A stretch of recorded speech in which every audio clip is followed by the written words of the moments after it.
In 2012, the average price of a cinema ticket was £6.37. We looked into what people thought of the price of film and how this affected their cinema attendance. With the rise of digital platforms such as Netflix, we looked to see if this has affected the cinema industry. Is cinema declining to a point of no return, or is this another fluctuation in cinema's life, like the 50s and 70s? To begin our story, we meet up with YouTuber Ollie George to get his view on the subject. I'm Oliver George. I'm a media production student specialising in film production and digital media. Yes, I do have a YouTube channel, a personal review channel where I review films and context called Ollie's Popcorn. Yeah, it's just something I do on the side, something I enjoy. I think because of the way the internet is like the key to, and social media is where we are at mainly in focus now, I think online media showcasing your creativity by that format is on the increase, and you know it's hard to get your film shown in a cinema, like, especially with a film festival, because you have to go through a series of judges and things like that. When you open it up to the world, then you get the viewing public, your audience, you can narrow it down, you can show it, you can choose people to watch it, you can showcase it, so it's more of a vast outlet. You're opening it up to the world rather than just those people that are selected at that screening. I think in context with Love Film and Netflix, I think that people are going to love the cinema, going to the cinema. The cinema is treated as more of an experience, a theatrical experience, like it's like a day out. It's something, I think it's here to stay for good, because it's become that. It used to be under threat years ago by the release of videotape, and people thought, oh, cinemas are just going to close down, and a lot of them did because of video. But with the rise of Netflix and Love Film, I don't think they're necessarily threatening cinema as much as piracy. With Netflix and Love Film, they're more threatened the sort of context of watching a film on DVD or Blu-ray, so the selling market is being affected rather than the cinema market.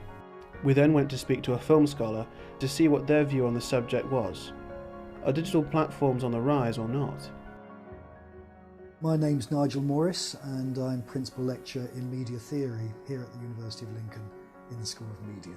Well, I suspect that the rise of the new platforms is a way of distributing film across more channels. Again, I don't think, even with digital cinema that we have now, which means that the experience, to all intents and purposes, is not that different from a good home cinema. You're just watching it with a bigger audience. You can't take away that social dimension of it. It is special. It is a night out.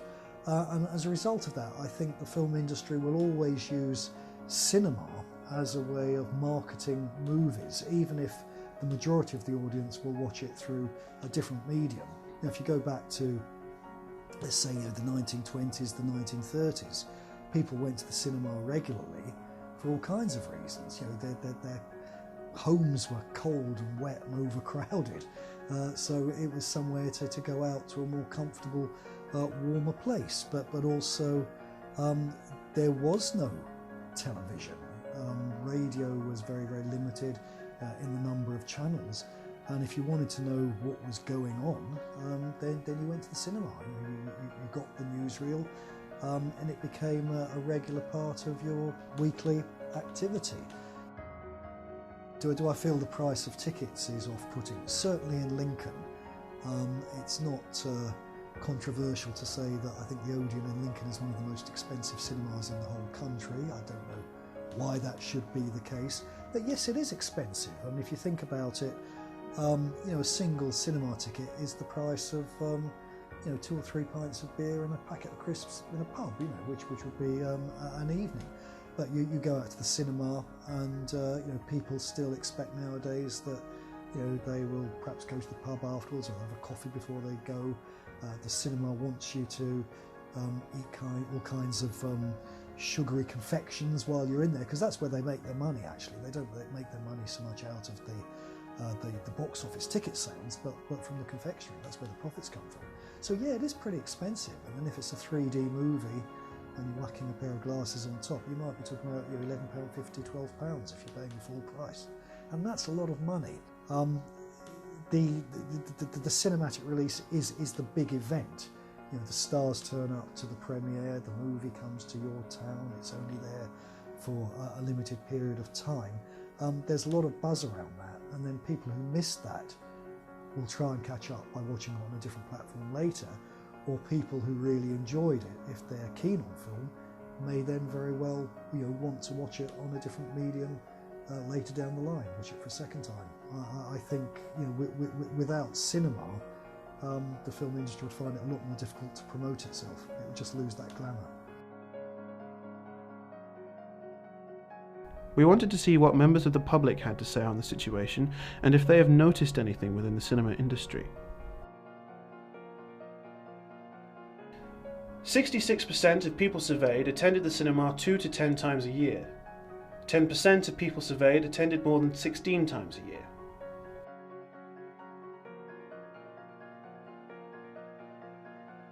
%8 of people surveyed thought that tickets were overpriced, with 74% saying their ideal price was £5.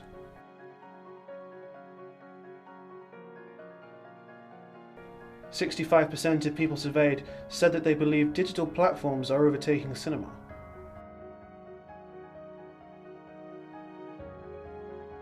46% said that their preferences for home viewing or cinema viewing depended entirely on what they were watching.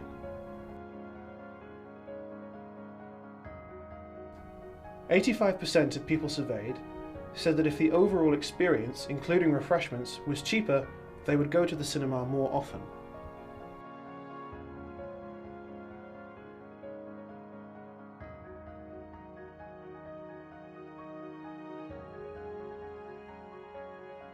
My name is Chloe Osborne and I am a media production student at the University of Lincoln. I try to go to cinema a lot, but it's hard when you've got a lot of work to do and also the fact it's quite expensive. So, what puts me off going to the cinema mainly is the price. I tend to go to Odeon, which is our local cinema, on a Tuesday because you get money off if you're a student and so on. So that kind of attracts me to go, especially when there's offers on and stuff. And obviously 2-for-1 Wednesdays, on Orange. So cinema probably is slightly in decline, but it maybe is just this certain period in time, because it probably will pick back up again. It does that sometimes. I think people get bored of it and then they go back to it because they realise how much they actually like the experience, because it is an experience. It's a night out. It's something that people enjoy doing. So I don't think it will ever completely not exist. But I get the idea that a lot of people would rather pay for a subscription to be able to watch as many films as they want rather than paying, say, the same amount of money to go to the cinema once. So I get that, but I don't think it's taking anything away from the cinema. I think cinema will be something that people will enjoy for the rest of their lives, for as long as they possibly can. Yeah, it might change, it might evolve, but I don't think it'll ever go away completely.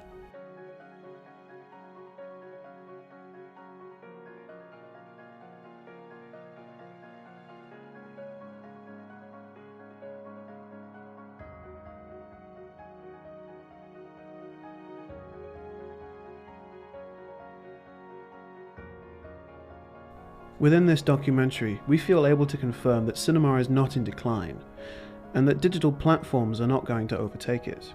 Cinema is here to stay, thanks to the romance of cinema, and the experience of watching a film on the big screen.